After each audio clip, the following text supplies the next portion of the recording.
Hi,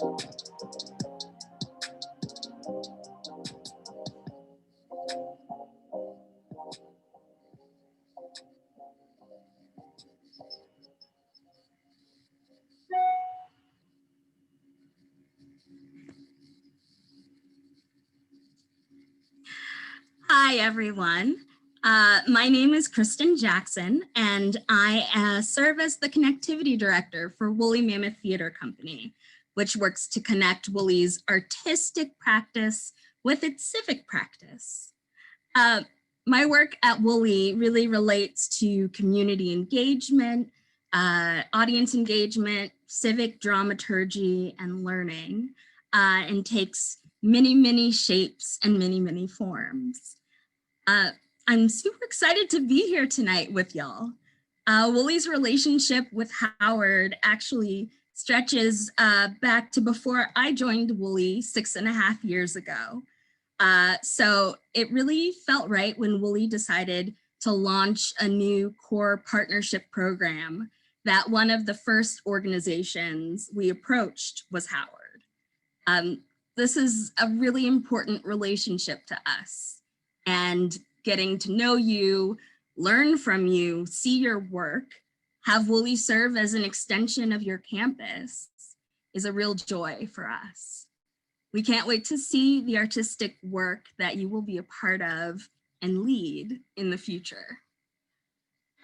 Tonight's Spotlight Series conversation on artistic leadership is a taste of a monthly conversation series collaboration between Woolly and Howard, bringing together Woolly artists and artists with a relationship to Howard to supplement your classroom learning with real-world practitioner experience on a range of subjects in the performing arts world.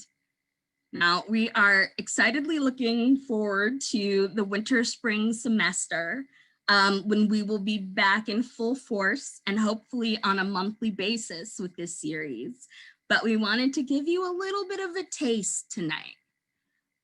I do want to take a moment at this time to extend a very, very special thanks to the Friends of Theater and Dance for their support for this evening's program. Now, speaking of this evening, for the first part of tonight's conversation, we're going to have a facilitated conversation between two incredible local artistic directors. Local artistic. No, they're just one artistic in there. Raymond Caldwell from Theater Alliance and Manuela Goyanes from Woolly Mammoth are here in the house to hang out with you all and share some of their knowledge. During this time, your cameras should be off and sound should be on mute. Afterwards, we're going to move into a Q&A space where you are welcome to please turn on your cameras. Facilitating this conversation and the Q&A will be Otis Cortez Ramzizo, an excellent friend of Woolly's and Howard's. Otis is a dramaturg, theater arts educator, series editor for No Passport Press's Dreaming the Americas series, a doctoral student at University of Maryland. He has developed new works at organizations like the Kennedy Center, the Sundance Institute, Alabama Shakes, I could keep going. And previously, Otis was a lecturer of theater arts on this very campus, or virtual campus, if you will, there at Howard University. So, with all of these things being said, I am going to pass things off to Otis to get things started and officially introduce our guest tonight. All right. Thank you, Kristen. Thank you for the opportunity to be here. It is indeed a gift and a pleasure. I think that what I want to do is to go right into introducing our two guests for this evening. I regret I will introduce them with all the love and affection that I have for them, as I am not looking directly at those biographies. And then once we invite Raymond and Maria into the room, I want to then take a moment to talk a little bit about how I want to structure this conversation, or my sort of thoughts on how this conversation might flow, right? So first, I want to go ahead and make sure that I invite to the room the illustrious and ever brilliant Raymond O. Caldwell, who is the artistic director at Theater Alliance, who also was a lecturer at Howard University, is a director, actor, and a dear friend. It is a gift to be here with Raymond. It is indeed also a tremendous gift and a blessing, and you'll see in a minute, to be here with Maria Goyanes, the artistic director at Woolly Mammoth Theater Company, formerly of the Public Theater in New York. And I could continue to say glowing things about Maria as well. Thank you both for joining me, for joining us, for being here this evening. I wanted to go ahead and offer these faces, and then I want to talk a little bit about kind of this conversation, right? In as much as I think that we are gathered here with a big task, right? Artistic spotlight, artistic leadership. And I have a couple of mandates to provide an opportunity to both get to know these artists, to think about their sort of work and their theater ethos and aesthetic. So we'll kind of get into that. But we also want to focus specifically on this moment, thinking about the We See You White American Theater manifesto, and also their call to action. So that'll be an integral part of this conversation. But then the third thing that I kind of want to offer is to think about how we position ourselves within structures of power, and to perhaps invite us to even be critical of this structure, right, of facilitator and moderator. I want to propose that our conversation allow for us to be more free-flowing, so that we can kind of dissemble the types of hierarchies that might be present. And so my hope is that this conversation becomes more of a cipher where inquiry is happening. And in that space, right, I want to invite us to ask questions and to maybe compile questions that require us to return to later, right? Which is to say, we might not get at everything today, and that's all right, in as much as the world was not built in a day. And so I think that I want to maybe offer that, because I think that as we meet this moment where we are invited to be critical of power and hierarchy and positioning, and I've been thinking a lot about the structures that we exist inside of. And one of the things that I want to lead with this evening is thinking about how we might be reproducing systems of power and oppression unconsciously, right? So I actually want to kind of pull myself back in a particular way to allow for the conversation to go wherever these conversations go, right? Is that all right with y'all? Excellent. Well, I want to open then, given that I feel that I have these sort of three tasks to manage. I want to open by inviting you to talk a little bit about who you are as artists. So if you could, and I know that this is going to be a big task because we may not necessarily always spend a lot of time thinking about how we describe ourselves in the world, because we are often moving in and out of different spaces. But if someone asked you to sort of define who you are as an artist, how might you answer that question, right? Some things to think about might be, what are your artistic priorities? What are things that mark your artistic sensibilities? What are your values, right? So who do you see yourself as an artist? Another way to think this question might be to contemplate, what are things that others might say about you as an artist, right? I want to open the floor there so that we can just continue to get to know you. Let me also, because this is Zoom and we're not in a room, right? That's into like, who's going first? I'm gonna go ahead and charge Raymond O. Caldwell to go first. Yes, yes. And then we'll hear from Maria. Thank you. So, well, yeah, thank y'all for joining me. You know, I was just chatting with Professor Ramon in the chat saying how much I missed being in Black space and Black academic space. So it is so exciting to be here with you all tonight. You know, I love that idea of how do you see yourself as an artist, because I think that that's something I've been grappling with my entire life. You know, I don't think that even yet I've quite figured it out. I feel like that's constantly a journey of evolution. I will say that the thing that I am drawn to in the type of art that I love to create, you know, I think that I am a very complicated person. I don't have a very easy narrative, right? And I don't sit easily in a box. And so I think that I'm really drawn to those stories, those experiences. I'm drawn to creating art that actually points to just that, that creates space for nuance, that creates space for complexity. You know, I think about my art, and I think that my art is, of course, very Black, right? As a byproduct of how I was raised and who I was raised by. I think my art is also very queer. You know, I love being a gay man, and I see how that totally influences my art. But above all else, I think that I'm an educator. Yeah, and you know, I loved being in the classroom because I loved sparking ideas. And I think the really cool thing now about getting to lead a theater company is doing just that. And so that's my aesthetic, I think, teaching. So how do I create a space for a complex conversation? And then how do I create space for teaching and community? That I think right now is where my artistry is. I hope that in like 5 years, my artistry is the Music Man on Broadway. Maybe that might be where she's headed, but you know, right now, I think that's where I sit. I'm gonna go ahead and pass you to the next question then, since you're already tipping over in that direction. So you can just hold it, put it on the shelf, put it in your pocket, stir it around in a pot. But where I wanted to go then is thinking about, and I'm not thinking about sort of this becoming, right? The ways in which we have not necessarily arrived. So this is a question that's inviting you to think about who you are now. I want to add on to this then, and where do you see yourself moving towards, right?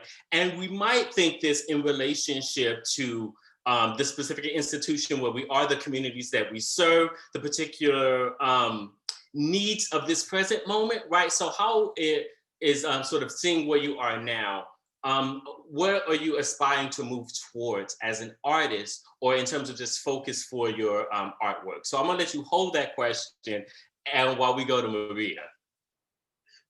Oh man, I'm holding 2 questions at once. It's not the easiest thing to do, but I get it. You got a big brain, Otis, so I'm gonna expand mine to be able to meet yours.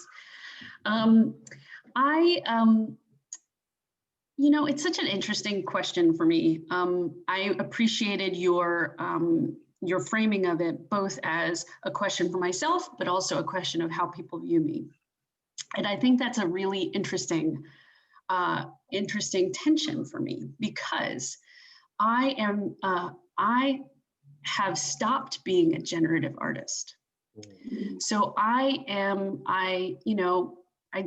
studied a lot I studied directing. I did some directing. I did that, I've worked on projects, so many projects, but I kind of early on started to move into the producing realm and got a lot of, I don't know, just fulfillment from it. I felt like I was, making so many things happen for so many people and actually having my hands in creatively. I didn't feel like I was not creative in that process. And so it's not to say that I won't ever direct again or those kinds of things.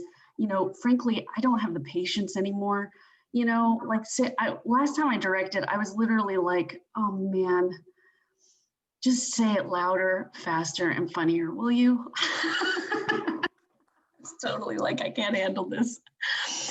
But that's like a separate, the point that I'm making there is that you have to be willing to really go very, very deep in one small moment and care so deeply about that detail of what that beat is, What is it that character is playing? For a director, what is happening in terms of the set, the costumes, that kind of stuff? You have to care and kind of be obsessed with that. And I am right now obsessed with the bigger picture. I am right now obsessed with the landscape, what's missing in the landscape, and what Woolly can be doing to fill those holes. So maybe as I get older, to go back to your sort of becoming question, but this is like a separate sort of thing. Maybe as I get older, I may want or need that kind of depth and obsession around moments and ideas. And I want to sit with those and sort of twirl them around in my head and chew on them. But right now I got a lot, going on, and I'm not that interested in it. I have no patience for it. Somebody else should do it. Somebody else better than me that has patience for it and compassion and all those things. So for me, the other thing that is a little bit of a tension for me is that by not being a generative artist in an artistic director position, there is the happiness that I actually get to focus on the running of the organization and not have that be bifurcated. And there is real privilege. And the privilege comes from the fact that I actually do not ever have to be as vulnerable as I ask the artists that I'm working with to be. And that is a very interesting, it's a tension for me, because ultimately it means that I have to do everything I can to create the container and the envelope so that artists can come and do their best possible work, even if it doesn't work out. But like to come with the fullness of themselves and to come with that big ambitious idea to do it, and me try to actually help them make it happen with the team at Woolly Mammoth. And that is that's a little different, right? Because I am not, my vulnerability is like, what, the show doesn't sell and the board is mad at me, or I have to go fundraise more money or whatever. I mean, also like there's great responsibility, people's livelihoods, people are working for Woolly Mammoth, those kinds of things. That's like, I don't want to take that for granted by any means. But it's different. And I really have a difficult time when people say, well, you're just like an artist. And I just want to say, I'm not as vulnerable as an artist is. I'm actually so stimulated. I have like 30 thoughts that are happening in my brain. So I want to invite you to forgive me if I just sort of stumble with my thoughts as they attempt to make their way out. Because one of the things that your comments are inspiring me to think about is the ways in which we sometimes maybe marry ourselves to this idea of who we are, who we expect ourselves to be, rather than honoring the specific moment. There's something about that question that almost makes me hesitant to jump to the thing that's about projecting into the future, because maybe the conversation needs to sit more here now, right? That ultimately this conversation is about how we meet the moment and how we bring our whole selves to meet a specific moment. So here's what I'm going to do. I'm going to invite you, I'm going to just throw questions out, and maybe you don't feel like answering that question because maybe there's something more interesting that needs to be said, particularly as it pertains to now. So I know the Raymond, I gave you that question to hold about the future, and feel free to come and take us there whenever the spirit moves you. But Maria, your comments are actually inviting me to go ahead and make that hard pivot to then think about how we as artists meet this present moment, right? I'm thinking about how this for me represents a moment of deep attention to sort of systemic oppression, anti-Blackness, anti-indigeneity, white supremacist structure, white body supremacy, white language supremacy, all of those things that are foundational to kind of the structures of America, and then how those things get reproduced in the various institutions that we occupy, theater not being immune from that. And so that we are in this moment where we are paying immense attention to those things. And so I think I have like 3 questions that I'm trying to ask at once, right? Sort of one being, how are you as an artist, or how is your institution rising to meet this moment, right? What is your response to this moment? And perhaps this is a way to put however you want to frame that in conversation with the We See You White American Theater list of demands and how your theater is responding to and thinking about those.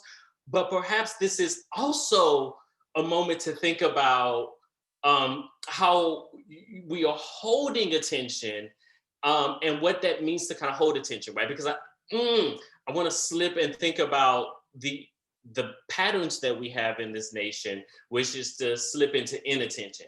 And as much as I'm committed to this moment, the like anxiety on the other side of my eyelids is, but for how long, right? But for how long shall we focus on this? And then how quickly might we pivot away? So I know that I just said a whole lot of stuff that maybe doesn't even add up to a question, but I'm excited by being here with y'all.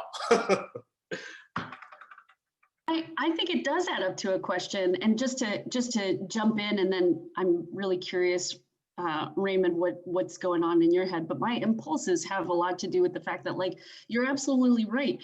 There's a lot of focus right now and a lot of new literacy, specifically for white folks, around white supremacy and anti-racism. That is new literacy that they could have freaking learned a long time ago, but fine, it's now happening. And of course, folks should be wary that it's going to not be around or not stay around for a long time. Of course, because that's what's happened over and over and over again, especially in this country, but certainly in the theater. And what to me is, that those We See You White American Theater demands, first of all, free consulting from 300 amazing Black, Indigenous people of color, artists of color, for all of these organizations.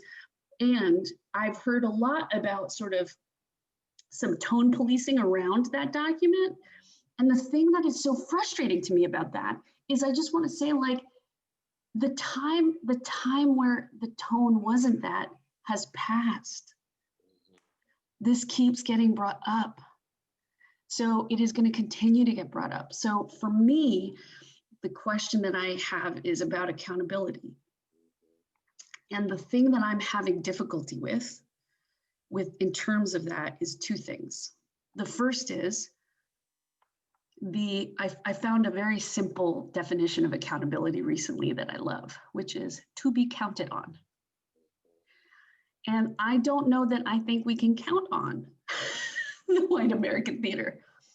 So then it actually, by virtue of that, I have some tension because I'm like, I don't think accountability is possible. But then the second thing that I want to say is the reason that I think it's hard to hold white American theater accountable.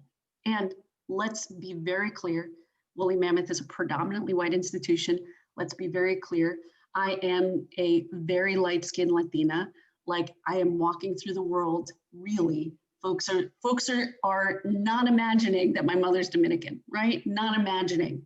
And so I walk through the world with a lot of privilege in that regard, and a lot of shit that I have to, deal with in terms of internalized racism and internalized racial superiority, even just walking through the world because of that, because of the color of my skin. So I put Woolly Mammoth in there. I would say, when I say it's really hard to hold those white American theater accountable. But the second thing that I have been grappling with is that accountability, Mia Mingus says this, you can look her up, she's brilliant. She has a blog that's like the different ways to apologize and about the 4 parts of accountability. It's brilliant. You need consent for accountability. Accountability cannot come without consent. If a person is not willing to actually see what's happening and what they've done, it's not going to happen. And so that's when I start to go like, well, burn it down. But I don't actually think that. Do you know what I mean? But like, this is the thing that I'm having trouble with, because I think that there is more consent being given now. And I do fear that will only go so far until the consent stops and the fragility kicks in. And so then what do we do? Raymond. Yeah, no, I Go. second. I 100% like second all of it, because the thing that I have been screaming about as well is like, this is wonderful, this is lovely, but like, what are the measures of accountability? Particularly, you know, like as a person who's been here in DC, I've seen the ways in which Black and brown people become in vogue on the Washington DC stage, and then suddenly they no longer are in vogue. And so are we in that moment again? You know, I do love this document because I think it is a really important opportunity for organizations to start having these conversations. And I think that that's really vital. I think, to your point, what they do with these conversations is that iterative step that we have to sort out, that I too am very nervous about. You know, I always think about Theater Alliance and Woolly as sister organizations. The former artistic directors, Howard at Woolly and Colin here, they were good friends. And it's cool now in this moment to see the ways in which Maria and I also are becoming very good friends. Yeah, it makes sense. And I think about, and I bring this connection up because I'm thinking about the size of the ship that we both are steering, right? The ship that I am steering is a tugboat compared to the Titanic that Maria is steering. So I think that like we are in an educational environment, so I think it's important to point that out. So what I see for us, at least at Theater Alliance, is because the ship is smaller and the ship can turn much more quickly, we have been much more agile in these waters. Colin Hovde, who was the former artistic director, started having these conversations and was really trying to pull, and was as seen as like the white guy who was making too much noise in the DC theater scene. He was trying to push these conversations through a collective of other folks. So much so that Colin actually at one point was like, okay, I'm gonna do what I think should be happening. I need to step down. I need to step away and actually create space for a person of color to lead this organization. Purposefully also because the board, who at the time were predominantly white, also were like, oh yeah, we really need to grapple with the fact that we are a theater company in Anacostia. How are we actually serving and showing up for our community if we're saying we're doing socially conscious, thought-provoking work and we're all white people? So a search happened and I was the associate and I came in. And it was interesting to see the ways in which, again, our boat is smaller. What happened for me is I actually flipped my board. My board went from a predominantly white board to a board of predominantly people of color, led by a woman of color, right? But I think that that happens, again, because now a person of color sits in the seat and goes, well, wait a minute. What are the other ways we can reimagine this? And starts getting the other people in the room, the white people also, to start thinking, I can be a part of that shift and that change as well. So I'm excited to galvanize this moment and actually capitalize on this moment and try to push the larger ships also to start doing some of the turning. And I think the document is like that, one of those like entry points into that conversation. Yes, thank you. So one of the things that, was that a thought, Maria? I didn't want to interrupt, that's not just, okay. Things that are coming up for me is thinking about sort of the value of the document. And I invite us to continue to think about that, because one of the things that has been revealed to me or unlocked or in this conversation is thinking about the ways in which the perpetuousness of the document endures beyond this moment, right? That one of the ways in which it exists, and particularly think about the framing that Maria offered as free consultation, is it's a thing that exists that we can point folks back to, right? So that no longer does one person need to come and try to shake a stick, right? And so there's something about that. But then I'm also thinking about a couple of things that Maria said, right? I'm thinking about how whiteness moves, or perhaps the slipperiness of whiteness, and maybe not even specifically whiteness, but I'm thinking about power when it's attempting to maintain its grasp. Because one of the things Maria pointed out was tone, which I thought is very important for us to maybe crack into and get into. And maybe I'm inviting you to sort of think then about the aesthetics of this document as it sits in the present moment as a part of a continuous movement to sort of move people beyond states of unfreedom, right? So maybe we want to talk about tone in a kind of philosophical way, but in a way that really gets at what's being accomplished in this document, particularly as a way for students to also kind of think about it, not just like content, but what is this form doing and why is this form necessary and where, those things. But the other thing that I was thinking about when Maria said new literacy, I lit up and I wanted to like just immediately started to think about sort of the ways in which the idea of the sort of new literacy as perhaps also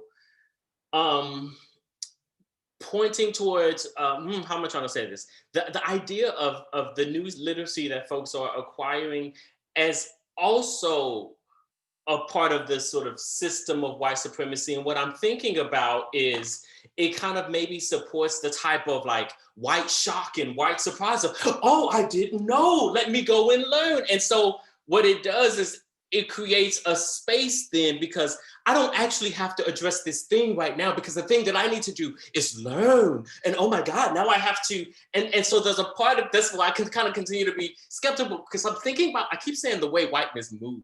And I think that that's what I'm seeing here.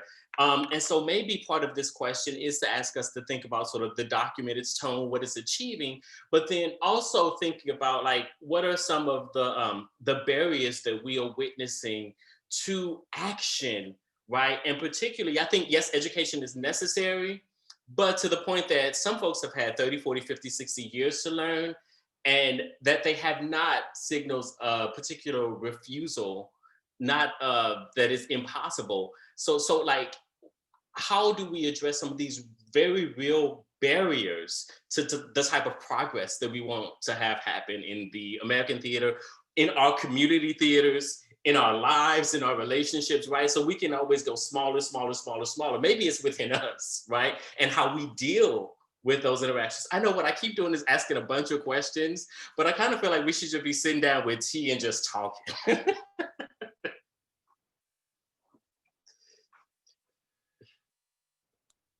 I mean, yes, I love that, and I love the idea of the tone of the document, the use of the document. You know, I think it's that very Baldwinian thing, right? Like, I love it so that I also want to be able to critique it. Yeah. And so what I'm thinking about in this moment, I'm thinking about this last election that just happened. Right. I'm thinking about the interior of the country. I'm part of this like group that's called the National Art Strategy, the group of administrators, nonprofit leaders really that come to Harvard Business School to have conversations about how we are moving the cultural sector. And I love those conversations because they invite nuance. And so one of the questions I think that I have, and all of the and your questions have led me to think about, is use of this document. Right. And I think that it's very easy for predominantly white institutions who, to your point, have no interest in really learning, but are looking to feel a part of the conversation in the moment and to make their audiences think that they are really grappling with these ideas. It's a great way for them to actually take on what I would call the aesthetics of Blackness. Yeah, and I noticed this happening throughout the country. And this creates another dangerous conversation for me, and a dangerous thing that happens. So I attach all of that to also say, I think about this woman who is in the middle of the country. And we were, of course, I was lifting up the We See You White America Theater document and like, burn it all down. And I was there. And she said to me, you know, Raymond, I love this. Thank you for this. Now, what do I do in the middle of America, in my community that is 99.9% white? How do I apply this document there? Right? And is the idea then that we are bringing in people of color to lead these organizations simply because we want now people of color to now meet a quota? And that creates another dangerous situation, because now we're bringing people of color to lead organizations in places where they're not going to be supported. And we see this happening. We hear about it happening. I sit on these calls every week and I hear about it happening all throughout the country. Now, that is not an indictment of this document, but that is to say, I totally see the ways in which organizations are taking the document and using the document or not using the document.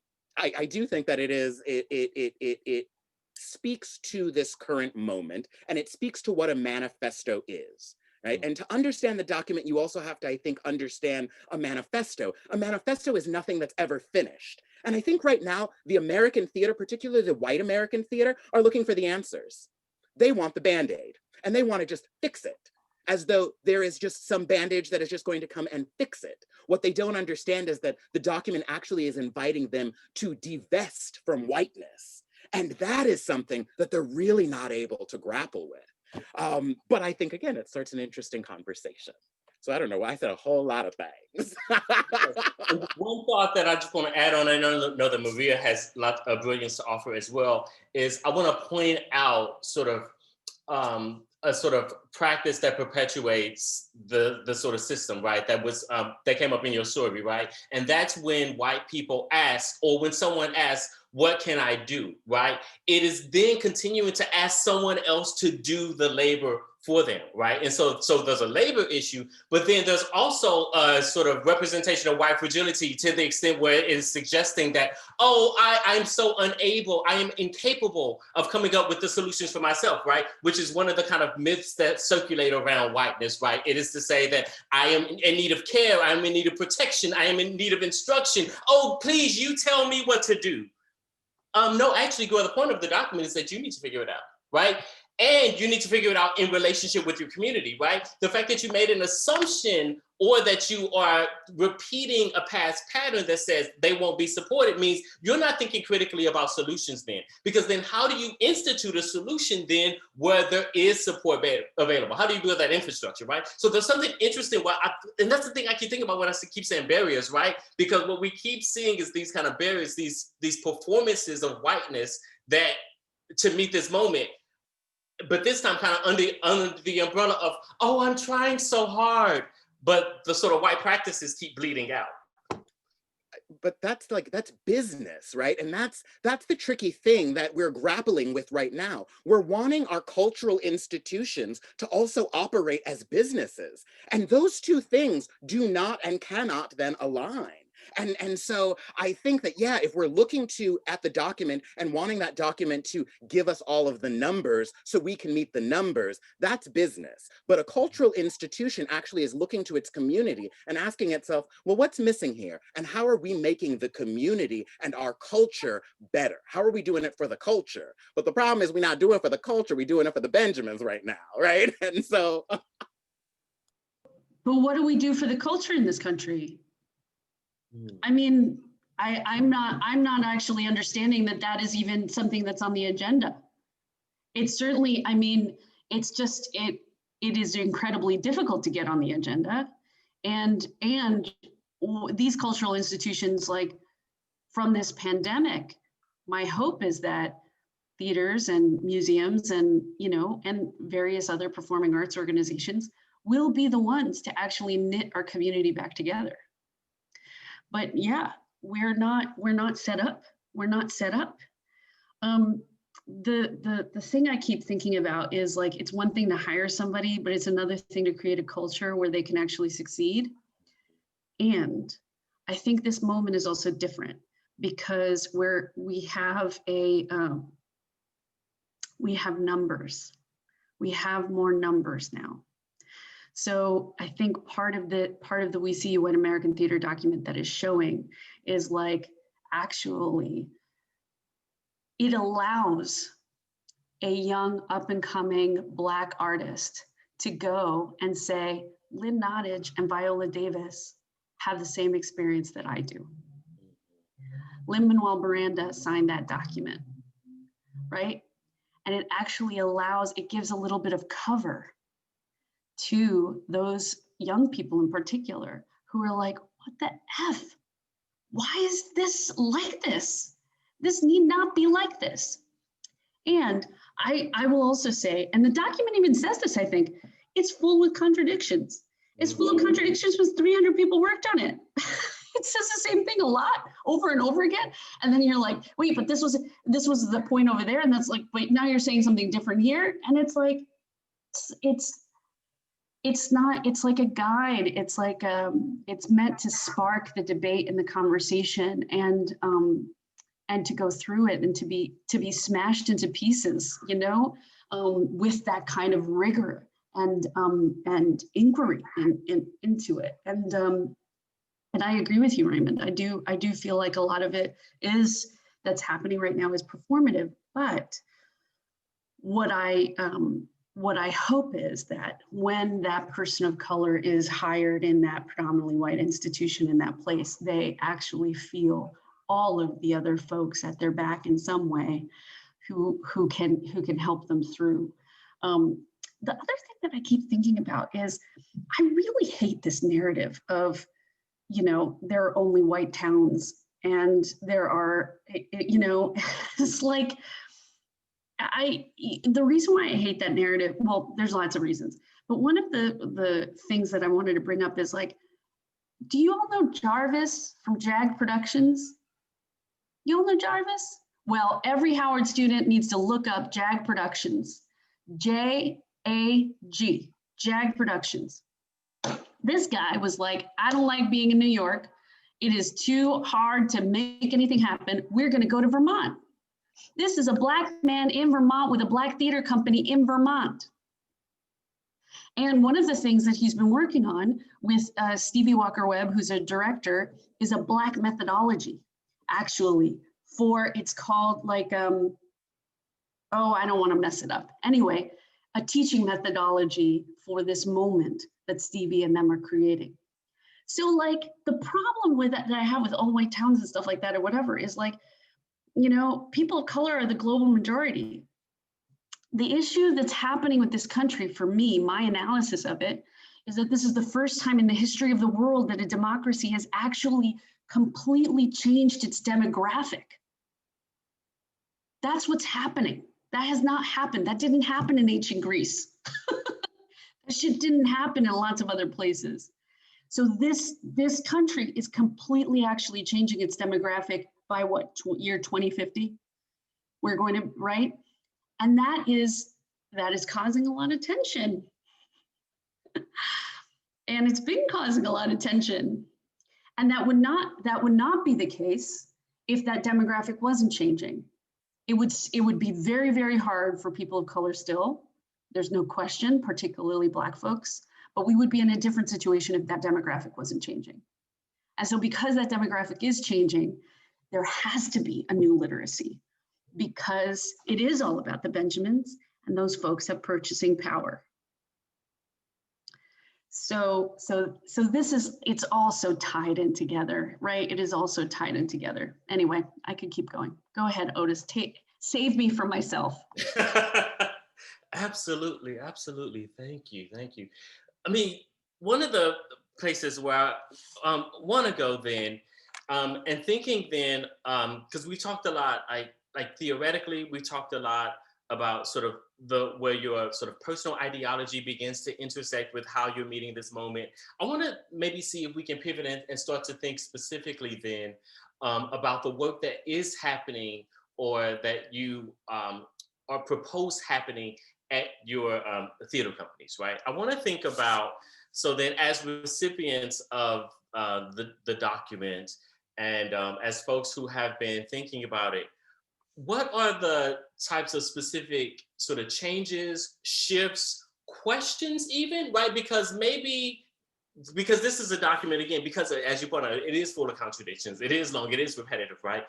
That maybe you're still asking questions of the document, right? But I guess the question that I'm interested in then is how your specific institutions then are responding to this moment. And because this moment, this document wasn't released in a vacuum, I maybe want to also think about that in concert with COVID, because I also think about the ways in which theaters responded to COVID also tells us a lot about like who they are, their values, their ideas, their imagination, right? It's interesting that like theater is an imagination industry, and we saw people like fall into a crisis because suddenly we can't do what we're supposed to do. And then it was like, wait, but you're in the industry of imagining, right? So talk to me about how you are imagining and working through this moment as it relates both to COVID, but then also with this document and what sort of practices you're excited about or contemplating? You know, I was going to say, like, Woolie's got a lot to do to smash that document. I mean, we've got a lot to do, you know.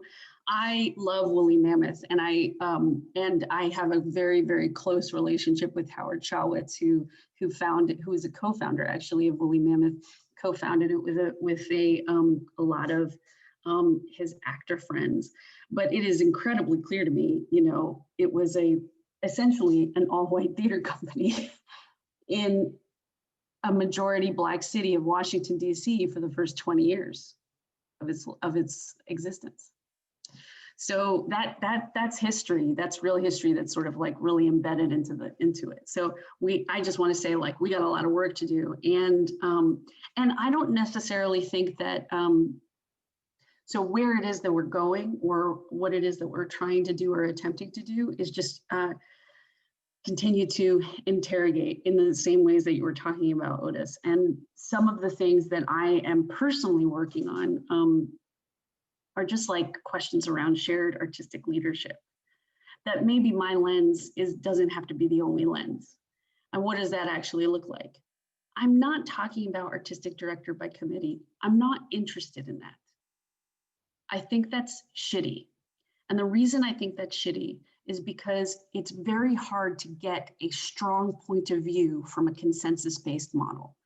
Just as hard, because you have to, there are going to be times where you are going to, so let me speak for myself. In the kind of art that I want to make has to have a strong point of view, has to be challenging, unexpected, and really challenging to the status quo in particular. And that means that the artists who work for Woolly Mammoth really have a take. They have a take on what they're talking about, you know, and they're not going to be in the middle.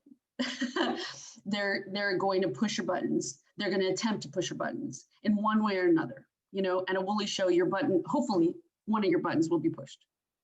Even if you hate it, it'll start a conversation. Great. So in that, the issue is about that point of view.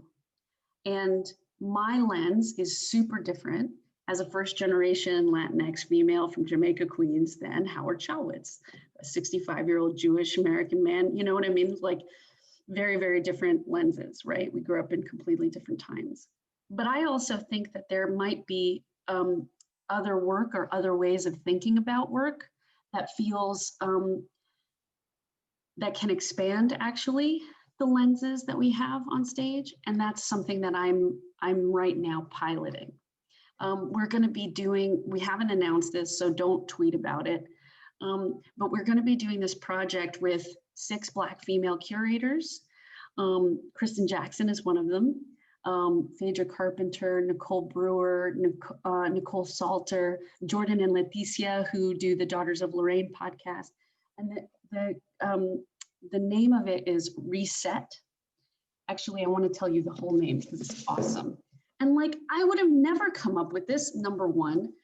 And I basically said, I'm going to give you what I would have gotten as an artistic director if I was starting this project. And then the amount of money and, you know, what the framework was and what you would be, you know, what you would be doing. And the name of it is called Reset, a re-education on the world navigating, world transforming, and world making ways of Black women. And it's essentially, they picked 3 to 5 different artists to highlight and say, these are canonical artists, and we're going to put them on the site, on our website, and we've gotten the rights to a lot of their work, and we're going to have their work be featured by 21st century bodies. Essentially have, you know, our company of artists and other people embody, you know, the work of Audre Lorde, the work of Nikki Giovanni, the work of Vi Higginson, and other folks that I didn't even know about. Kathy Perkins, who was a lighting designer and is like incredibly well known, but not to me. Like it's insane that I didn't know who Kathy Perkins was, and I've been in the theater for X amount of years. So we're going to one of the building blocks of culture, and I'll leave it at this, there are many building blocks of culture. Language is one of them. So what we say to each other is an important thing. This is why pronouns are important, things like that. But one of the other building blocks of culture is the heroes, the people we idolize. And the heroes that our country has idolized, or that the theater has idolized, you know, it's like, I love August Wilson. He ain't the only one. And so we're going to try and actually sort of expand that a bit. Yeah, you know, when the We See You White American Theater document came out, there were a flurry of theater companies making announcements, posting, making statements. And, you know, my managing director, Jen Clements, hit me up and she was like, yo, Raymond, I think that you need to go ahead and write a statement. And I was like, why? Why would we write a statement?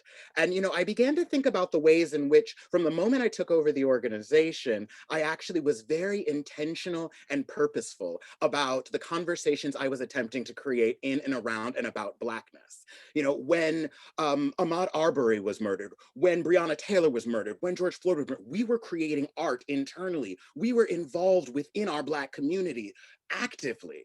And so it seemed that if we were just to create a statement, I in some way would be pandering. I in some way would be talking about something, the work that I was already doing. And, you know, I think about my daddy, and I think about often my daddy's idea of like, don't talk about it, be about it. Just go be about it. Be about the work. And so I think that the way in which I, as a leader, have been thinking about this document and using this document is just that. How am I doing the work? And so when I think about even something like my first season as artistic director, I wanted to center Black joy.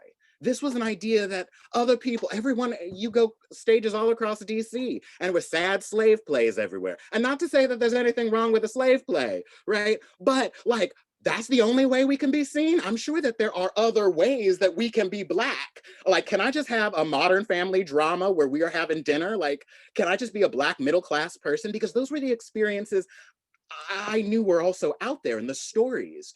And so I think about one, programming. Right? So that's really important, I think, for a cultural organization, the work that you're doing. I talked already about who's leading the organization. Yeah, myself as a Black man leading this company and you know, my board. But then I start thinking about other opportunities that we have of deep service. And you know, I'm thinking about, and as I think about the We See You White American Theater document, I do think about this moment and the segregation that we live in. Because that's something we don't often talk about, right? We live in the most segregated times, more segregated than the 60s, and then segregation was the law. But now our segregation is chosen. We know that, we see that. We actually can look at the political map and see just that. We know that right now in America, 76% of Americans are white. So it is a fallacy to believe that whiteness isn't an issue that we need to grapple with, because whiteness is in so many ways inculcated into everything we do, including our academic institutions. And so I am thinking about the ways in which we actually are, as a cultural institution, working with other cultural institutions to simultaneously dismantle whiteness. Because whiteness must be dismantled at every single level, within every single institution, even within our HBCUs. Yeah, and I will say that here now in this HBCU place. There are ways in which, and I know, I worked there, Otis worked there, there are ways in which whiteness inculcates an organization. And so how are we actually really working to suss that out everywhere? And cultural institutions like theaters actually are the catalyst for that. Because I never want anybody to believe that you're going to come to a Theater Alliance play and then you're going to be like, oh, that's the cure for racism. Oh, that can't be the goal, right? And if the goal of us is to solve racism with a play, boo-boo kitty, that's not going to happen, right? But what can happen is a space, to Otis's point, of imagination. Yeah, so how are we actually creating worlds and asking our societies, asking these white communities that are out there to actually imagine a world in which Black people are more than just heroes, who are more than just slaves, who are complex. And I think that we know this at the HBCU, right? I love that when I came to Howard, I sat around for the first time and was talking to all kinds of different Black people from all around the world, and that every single person's politic was different. And that was so beautiful, because difference was so important at the HBCU. So how are we also teaching the rest of America that Black people, that Latinx people, that Asian people are in fact not a monolith? Because I think this last election showed us that Latinx people are not a monolith. I lived in Miami for a number of years, and I know a number of those Republicans. They're still friends of mine, right?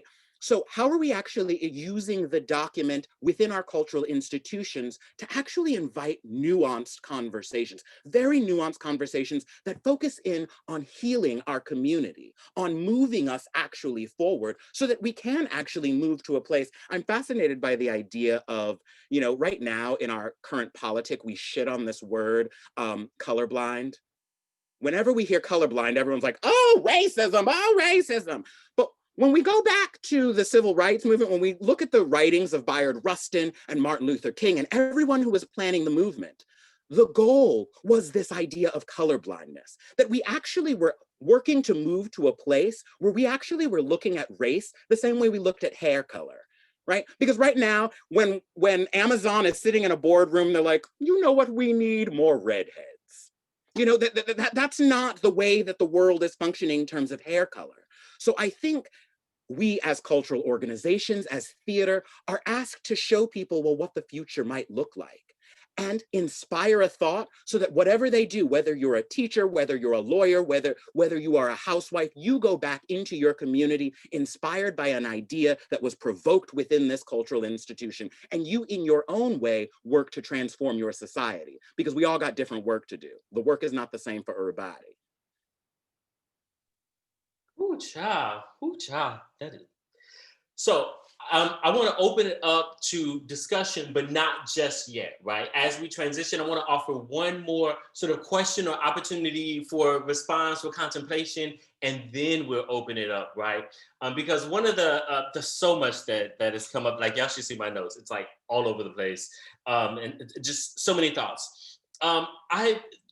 These past selection of responses have made me think also about sort of imagination and action, because we've been focusing a lot on like what we do. I want to also think about the necessity of seeding and yielding sometimes in a particular movement. And this also is specifically coming up as it comes to like thinking about the crisis of imagination that happened when COVID occurred, and theaters like, oh my God, what do we do? When sometimes the thing that you needed to do is to pause and maybe respect this moment, right? Because is what you're doing so important while like folks are dying, and the folks who are handing out your groceries, who taking care of your groceries, right? Or getting the COVID or whatever like that, right? So what does it mean for us to yield or to pause? And so I guess one of the things that I want to maybe introduce this into the conversation is, we've talked a lot about like action and what we do. What are some spaces or things that we might want to contemplate where we might want to yield or seed? And that's not to say that seeding needs to happen for like a long time, but maybe for a period, right? Because I'm thinking about the necessity of surrender sometimes. And surrender don't always mean to give up the fight, but for me, it means to sometimes let go of that which is not serving you, right? So where might we think about sort of seeding, yielding, surrendering, letting go at this moment? So I want to go there, and then I'll open it up for other questions. Yeah, I love that. When COVID happened, I actually sent an email out to all of our constituents. And I was like, if you're looking for a Zoom play, it's not going to happen here. That's not what we're doing, right? Because movements actually take pause. They ask for pause and planning. And so what we did was we stopped and we went, well, wait a minute, what's the conversation we need to be having? I will say that when the protests began, you know, the activist in me, I ran down and was like, yeah, me too. And I started saying to other people, yeah, we're going to come down here and we're going to create art. And then I thought, well, that's the most masturbatory thing I could ever do. Sit around and create protest art for protesters. What? And so I started again, because our job is to pause, not to react. And because theater companies operate in that place of business, we have to respond. Everyone feels the need to respond immediately. So I understand why everyone was responding so quickly. But I think what I invited within our organization, within my board, because they immediately sat me down and were like, we need to be doing Zoom plays. Everyone's doing Zoom plays and we haven't seen the Theater Alliance Zoom play. And so I said, you know, can we take a moment and pause and think about, well, what are the conversations our community needs? Because I know the one thing that's happening in my community here in Anacostia, of course, COVID rates are astronomically high because this is a working Black community. But another strain of conversation that we're not having is the uptick in gun violence that is happening within my community right now. Within the last 6 or 7 months, about 8 or 9 different young people have died within 2 blocks of my home, right? So I began thinking about, well, what are the conversations that we actually need to be having to help heal my community? And that takes pause. And so we did take that time to pause. And I think what happened, what came out of that was actually a very nuanced conversation about asking ourselves, well, how are we actually transforming Black communities and Black lives? What are 8 legislative ideas that actually could push that forward, that could transform all of the lives of the people here in Anacostia? And so we invited playwrights to come in and we produced those plays. But again, that took pause, that took time. I couldn't just respond. So I love that idea of pausing. You know, I think that's so fundamental. I love that. My metabolism is one that is a reactive one.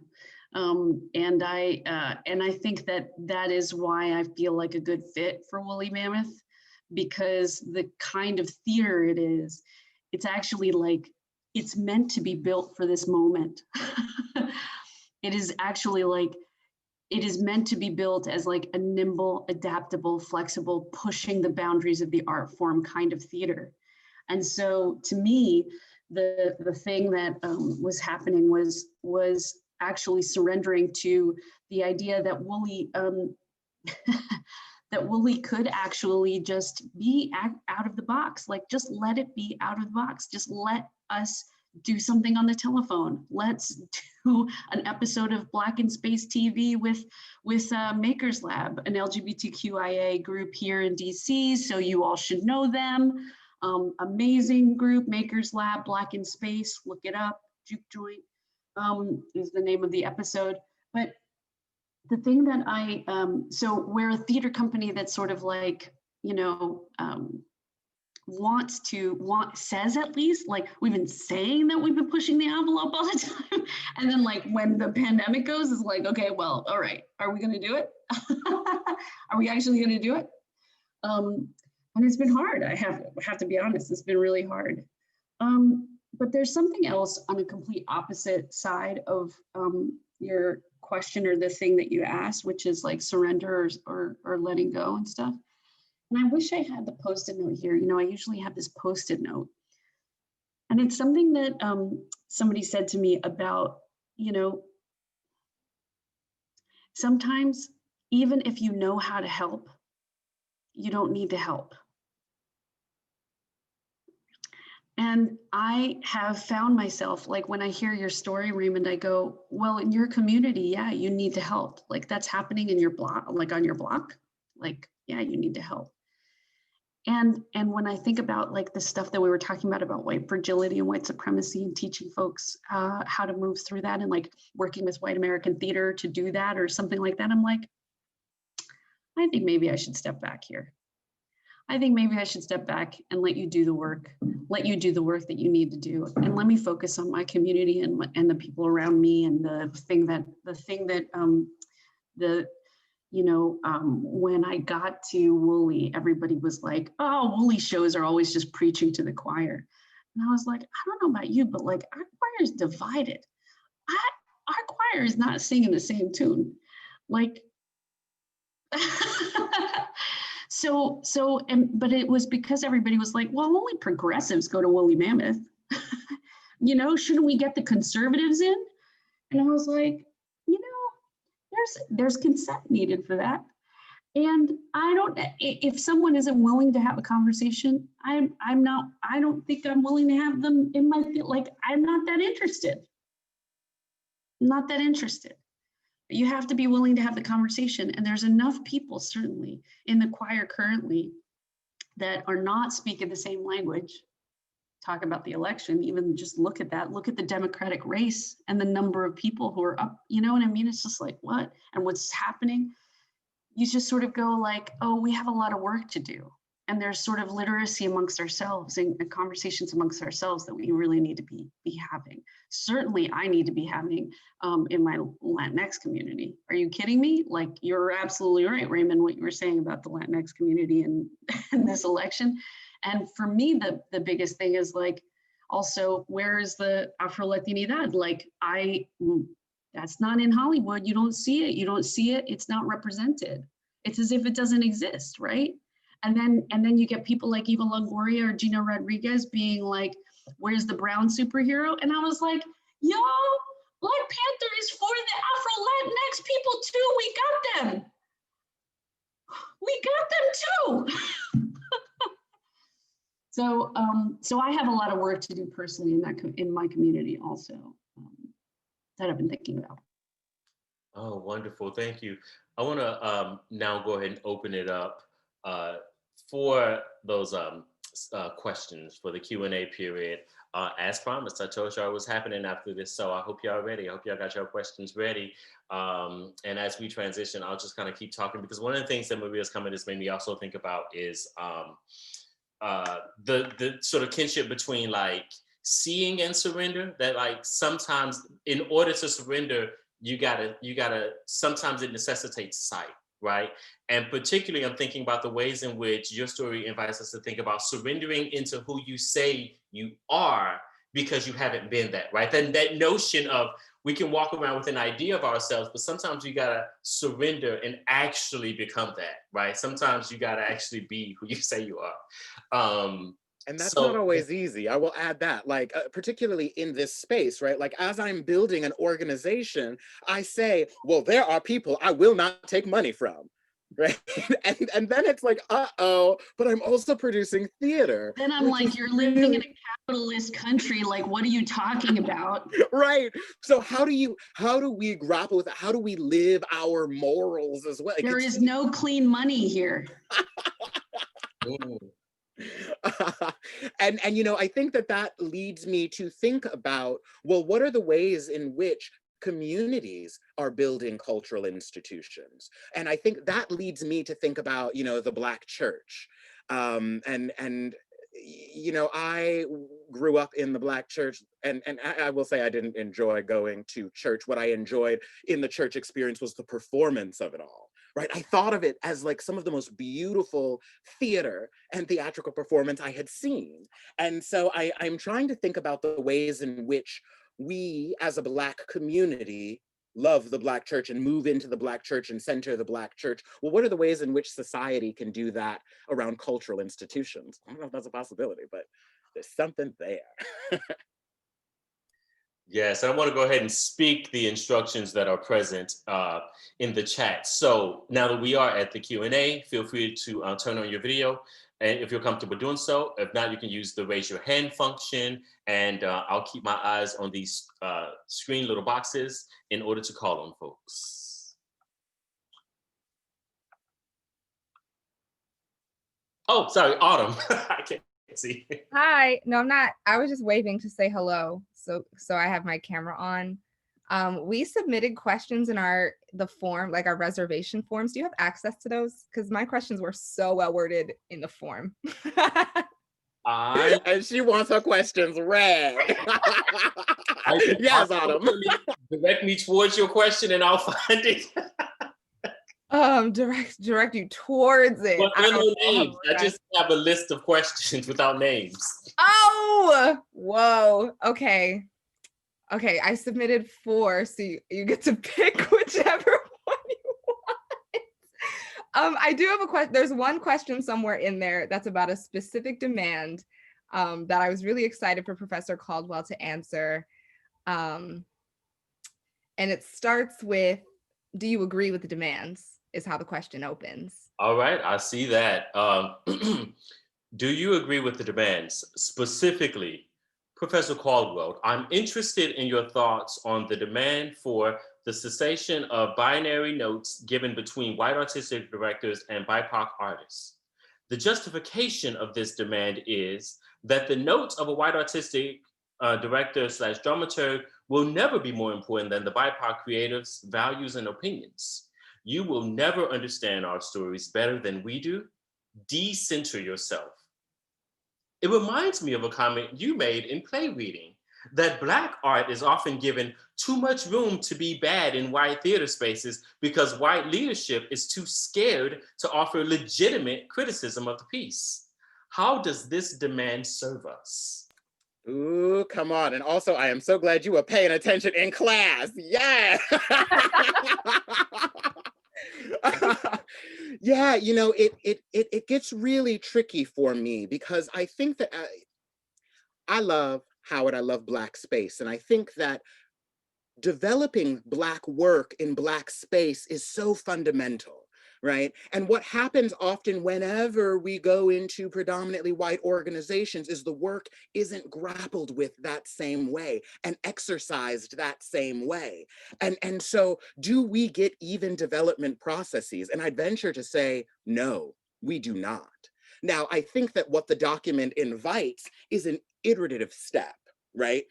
In that moment, as we are moving towards more people of color within leadership organizations, of course, that will start to rock and shift and change. You know, I think about someone like Nicole at Roundhouse, who is no longer at Roundhouse.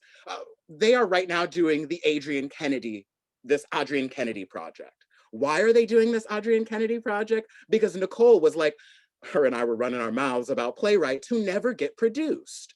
Right? And so she brought this to a white artistic leader and said, this is what needs to happen. And then he brought Black artists within the organization to work. Now, there are questions about what were the experience of those people of color as they were developing that work, blah, blah, blah, blah, blah, blah, blah. But I think the iterative step that we're looking at is now Black people are being brought into organizations and given full Black teams to develop their work. Right. And so the document, I think, actually invites that. But, you know, I think that it is still, I always question white organizations who are developing Black work, because I always want to know to what end and who's on that team, who's developing that work. Thank you. Did that answer your question? It did. Excellent. Are there other questions? I mean, I have them, so.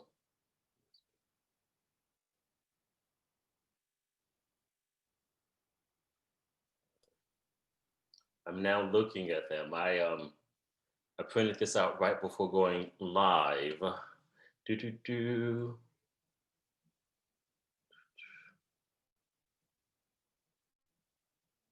Let's try this one. Oh, wait.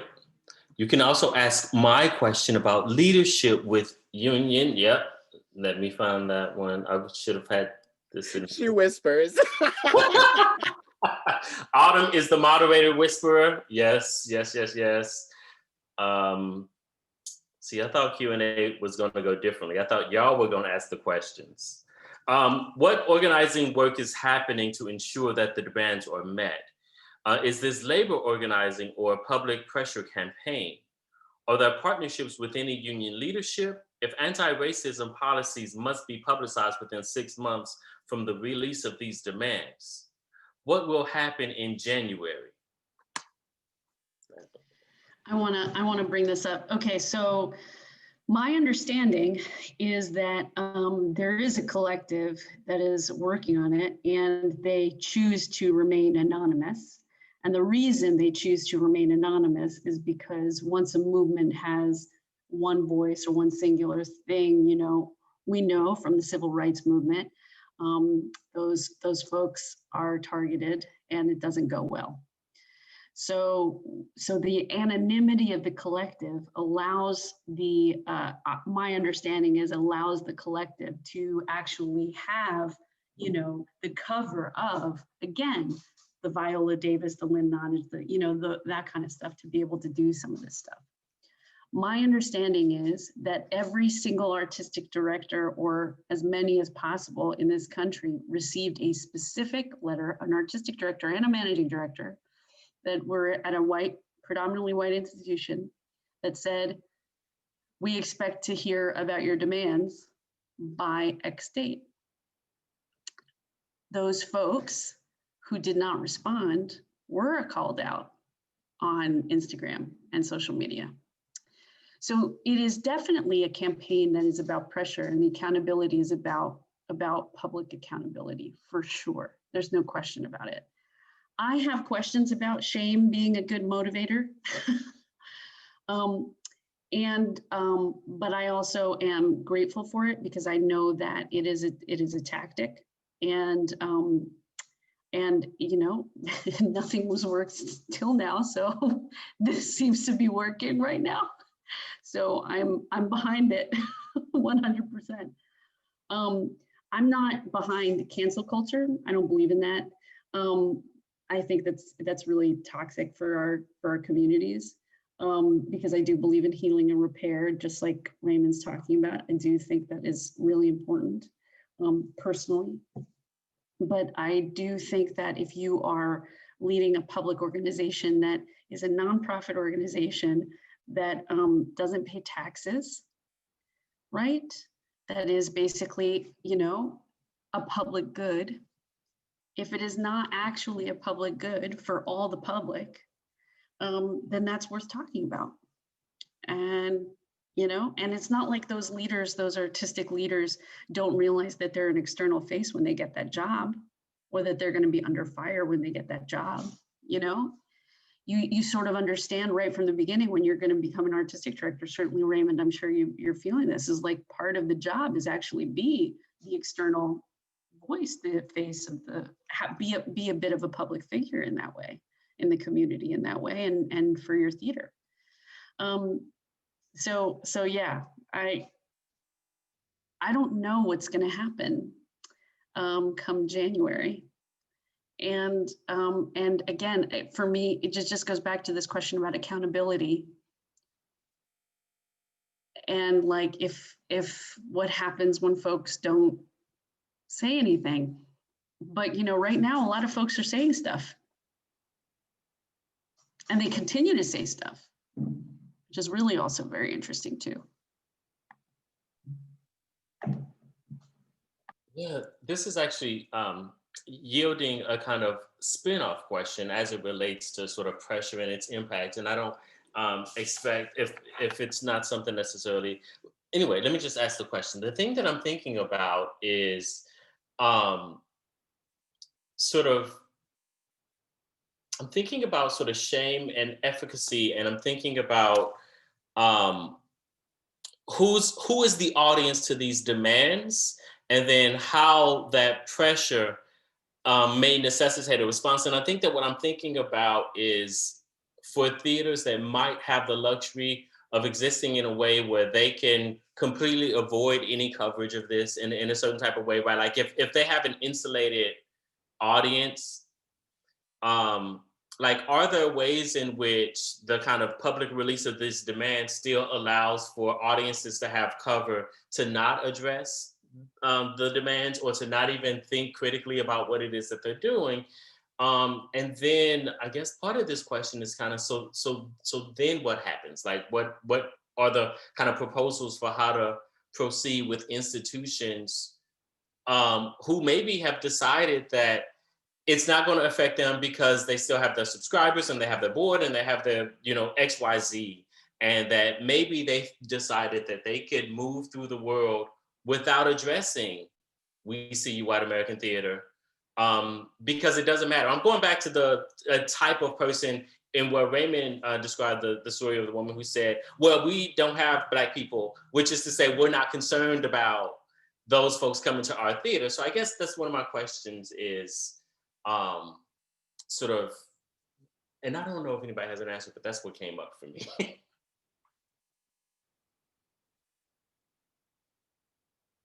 Yes. I, you know, yes. That's, I had a thought and then it completely just popped out of my brain. And that is all right, because here's the thing, we don't need to like force and pretend nothing, right? Maybe that's just a question that's in the air for us. Like I said, we might put some things on the shelf. It can stay there. I want to go back to this sheet then. Someone asked a question that grabbed me that I think is completely relevant for this moment. What advice would you give to a student or young professionals in theater right now?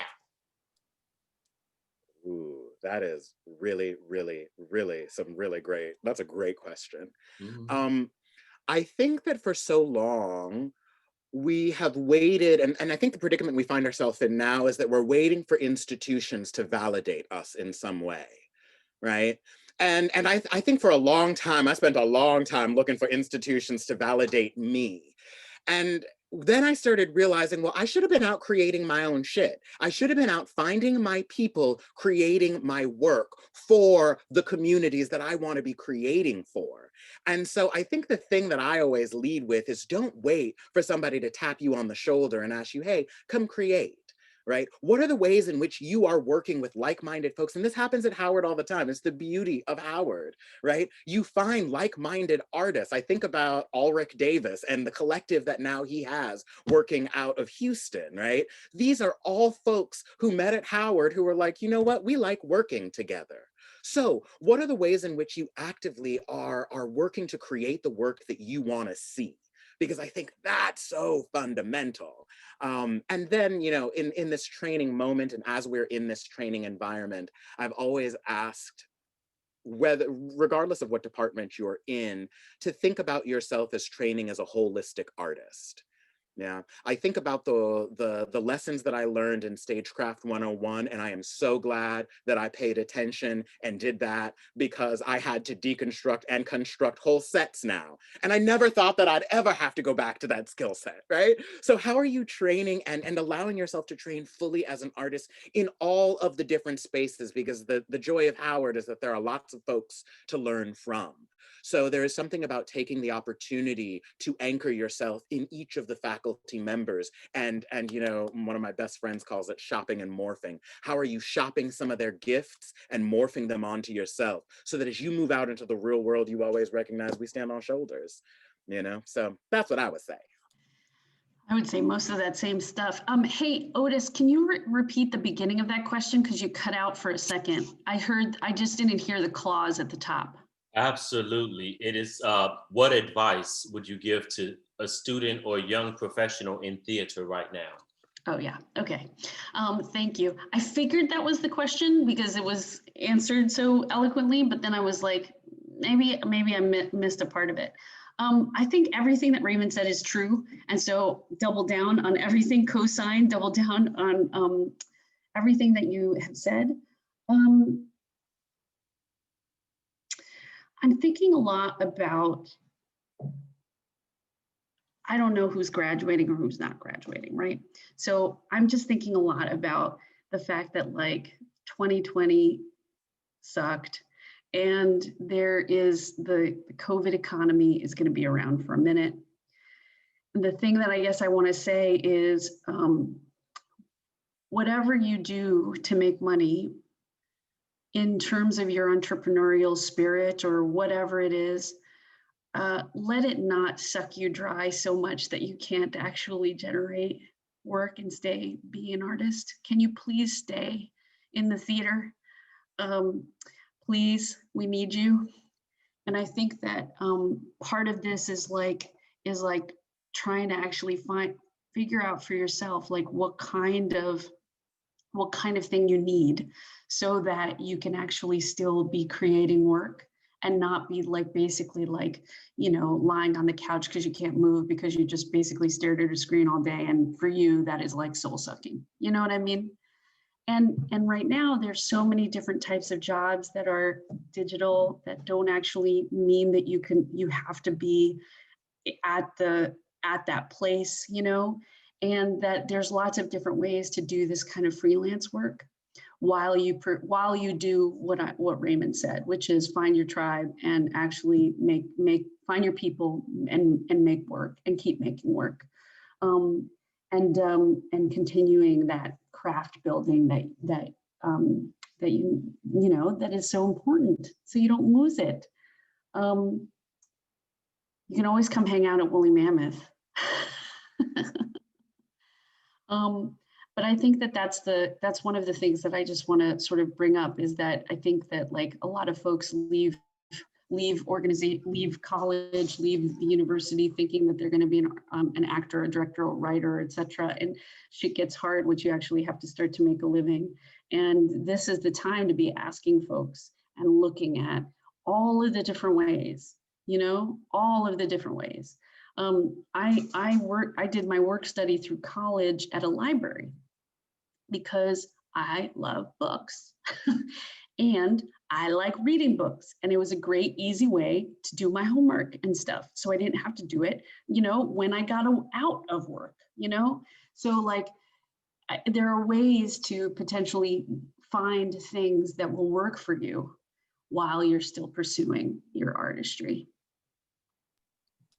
I'm going to tag on to that because while I was running the new play program at the Classical Theater of Harlem, I was also an office manager at a church, right? And so that it was that work that actually paid better than the Classical Theater of Harlem that allowed me to like just throw so much in to CTH and to really nurture those artists and to kind of create a space for that work. So definitely sometimes you might have to do something else.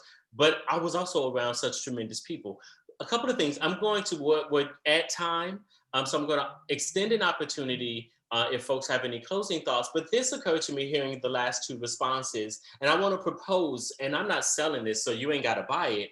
But I wonder if we might have come towards a response to a question that Maria asked earlier when Raymond said, you know, we do it for the Benjamins rather than for the culture. And in these final two responses, I've started to think about how the ways in which we build community is also sort of these small pockets of cultural institutions, right? That maybe rather than thinking about culture on the macro level, we can think about how we are creating culture on the micro level, right? Culture is a thing that's being created with our tribe and the folks that we are working with. And so maybe part of that response to, rather than kind of doing it for the businesses and doing it for the culture, is kind of doing it for and with your tribe, your people. You are your own cultural institutions, right? And so I want to just let that sit as maybe a response to something that came up earlier. And then I want to give both Raymond and Maria an opportunity for any final thoughts before we sign off for the evening. Yeah, you want to go? No, go ahead. Go. No, we should end on you because you're on fire tonight. We should end on you. Okay. You save the best for last is what happens. So the last thing that I just want to say is, in terms of the demands, they're going to be helpful to you to bring up to places and actually use them and ask questions about them, you know? And there are networks of people who are, you know, the arts administrators of color on Facebook, like all these different networks of, you know, BIPOC folks who are attempting to have these, you know, have these demands really be dealt with, you know, and you know, and so the thing that I guess I would say is that if you feel like something isn't in the demands, if you feel like you want to take it and go in a different direction from it, do that. This is what movement building is like. It has to come from it's like you're setting fires everywhere. You're just basically like trying to actually make it so that there's enough heat around the topic, around the issue, so that it has to be contended with no matter what. And so you can actually do that too. You have agency. And whatever you do, I mean, I think that the reason why I sort of stuck to this question of like, how are you going to make a living, think about that, is so that you can keep your agency, so that you can keep your agency as an artist and as a person moving through the world. in the performing arts. Yeah, I love this idea that we are our own cultural institutions, right? I think that that's a beautiful idea to hold on to, particularly as you move out into the world. You know, the thing that I always tried to stress while I was on faculty at Howard, and I think that this document gives us a beautiful opportunity for this. How are you using this document to, as you move through the world, as you move through this career, using this document and your own ideas to teach people how to treat you? Right? I think that that is so fundamental, that there has never been a space that I have worked in that I have not taught everyone around me, this is how you are going to treat me. This is my limit, and you will not go past that. Now, I will say this, that when you choose to live your life this way, you will have to face the heat. It will take you, I have been in DC for 13 years. It took me 13 years to now be leading a cultural organization. And when I look back at my career, there was never a moment that I think about and I go, I gave in that moment. Right? I somehow sacrificed who I was or my own belief structure. And I think, again, because this is totally this idea of my father asked me to move through the world, constantly trying to teach people, demanding that people treat me how I wanted to be treated. And you know, the thing that's so tricky about this We See You White American Theater document is that the same flack that it is receiving is the similar flack that BLM is receiving. Right? But I think that your generation understands this movement more than anyone else, because movements of the past required centralization. And what's happening right now with this movement and with the movements that you all are leading are that these movements are decentralized. And so when older people start telling you this isn't how a movement is led, you actually say, no, this is exactly how a movement is led. So I think that that's just so fundamental. So yeah, if you have questions, y'all know that I am always a resource. I am here. I will always continue to build with the illustrious Howard University because I love your faculty and I love Black space. And so, yeah, please reach out. Let us be a resource to you. Ditto. And with that, I say thank you. Y'all be well, sending light and grace. Have a glorious evening, glorious day, all the days. Thank you. Thank you. You did such a good job, Otis. Thank you so much. Awesome. Oh, hi. Hi. Hey, everybody. This has been absolutely wonderful. I wish I had taken classes with you all. I thank you so very much. I have to give a couple thank yous as we move through to the end of this. I want to definitely thank Otis Ramsey Zoe and Raymond Caldwell and Maria Goyanes for all of your generosity, your time, your honesty, and your insight. You know, information and insight has immeasurable worth, immeasurable worth.